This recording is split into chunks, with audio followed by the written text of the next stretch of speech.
Halo para sobat sawit Indonesia, kembali lagi bersama saya Sukimit Samahung. Oke, apa kabarnya untuk para sobat semua dan dimanapun para sobat berada? Saya harap dalam keadaan sehat semua ya, dan semoga rezeki dan aktivitasnya dilancarkan untuk setiap harinya.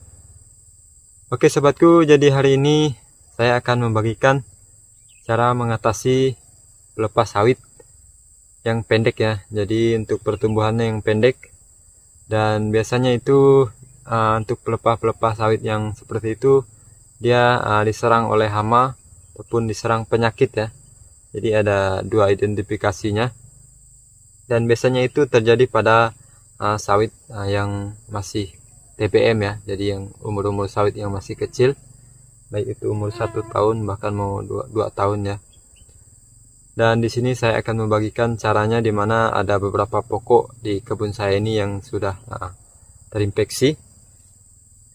Oke, namun sebelum itu untuk para sobat yang baru bergabung di channel saya, silahkan like dan subscribe channel saya supaya lebih berkembang lagi dan supaya saya lebih semangat lagi untuk membuat konten-konten yang bermanfaat ya.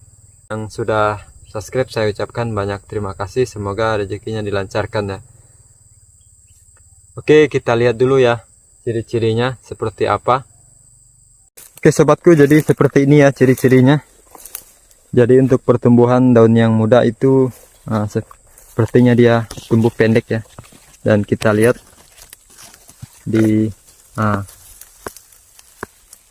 jadi seperti itu dia.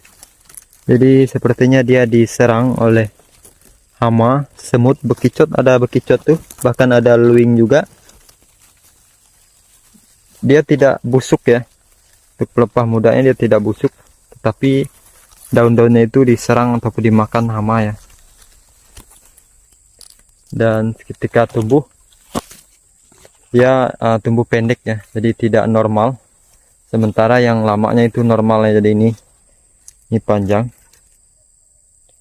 Nah, ini panjang ya. Nah, sementara tumbuh yang baru itu pendek. Dan di sana juga ada ya. Jadi saya pikir ini penyakit ini nular ya, walaupun hamanya ini nular. Jadi setelah saya perhatikan, nih bukan kekurangan unsur hara ataupun lain sebagainya, memang ini ada faktor penyerangan oleh hama. Tuh lihat tuh. Nah, jadi ini harus kita semprot. Jadi seperti itu dia. Kita lihat yang di ujung. Nah, itu normal.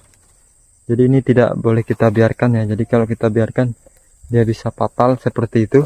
Nah, itu ada tuh. Itu udah parah tuh ya. Jadi udah saya kasih puradan tidak mempan ya. Jadi itu udah sangat parah. Jadi tidak boleh kita biarkan. Nah, ini dia. Sementara ini daun yang lama ini normal, yang baru-baru nih yang tuh. Nah, ini dah.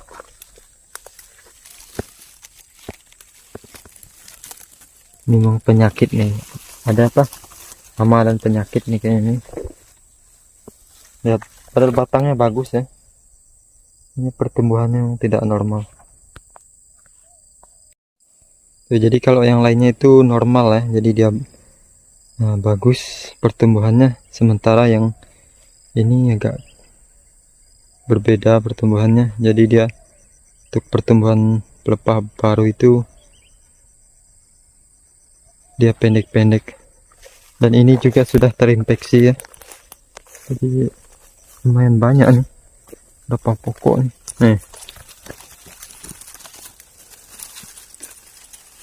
Nih.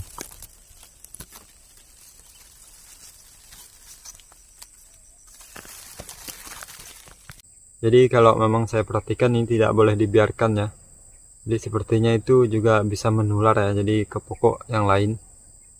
Jadi sangat-sangat berbahaya untuk pertumbuhan kelapa sawit kita. Oke, langsung saja kita atasi ya. Oke sobatku, jadi di sini saya menggunakan racun Pipros ya. Jadi ini racun untuk mengendalikan hamanya. Jadi ini racun pestisida ya, insektisida. Dan ini juga saya menggunakan racun Ridomil Gold. Jadi ini fungisida, ini untuk mengendalikan penyakitnya. Jadi saya campur saja untuk dalam satu cap. Jadi sini saya menggunakan cap biasa ya, manual. Oke, untuk dosis Piprosnya saya kasih 1 tutup.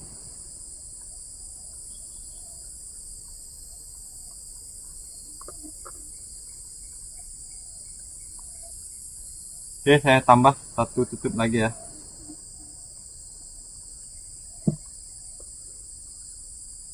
Jadi saya kasih agak lebih banyak karena memang penyakitnya dah agak lebih parah ya. Jadi dia berbentuk cairan putih pekat.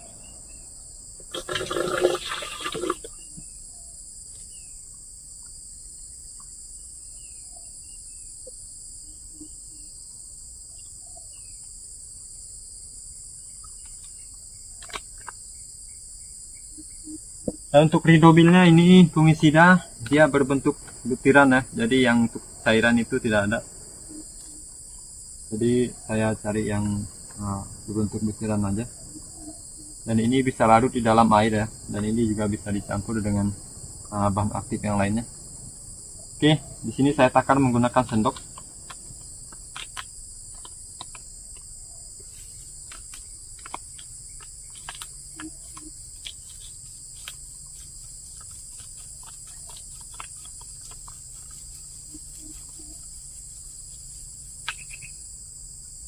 Jadi butirannya agak kuning-kuning ya. Di sini saya menggunakan 2 sendok ya, biar lebih ampuh.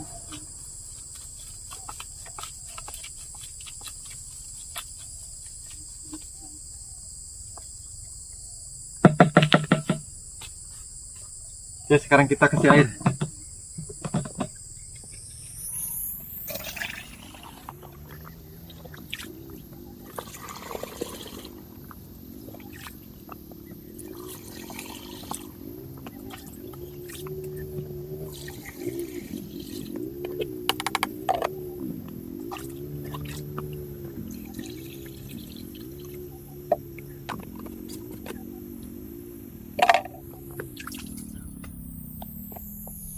Ya, jangan lupa menggunakan safety masker supaya lebih aman.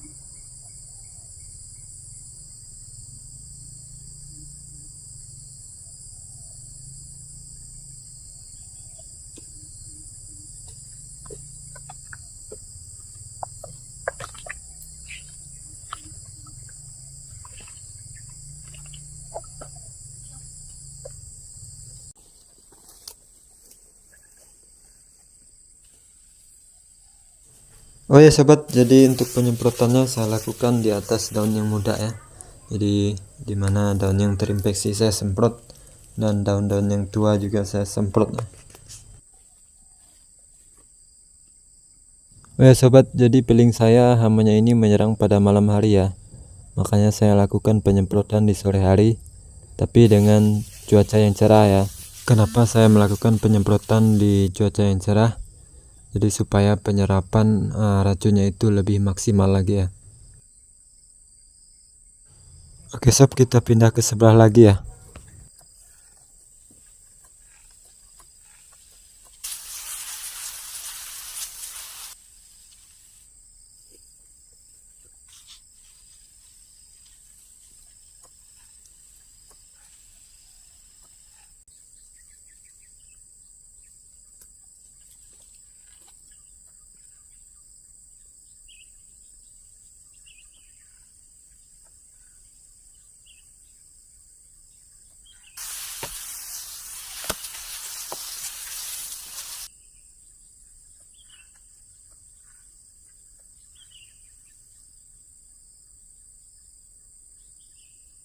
Oke sobatku, kita coba cari pokok yang lainnya seperti tawada.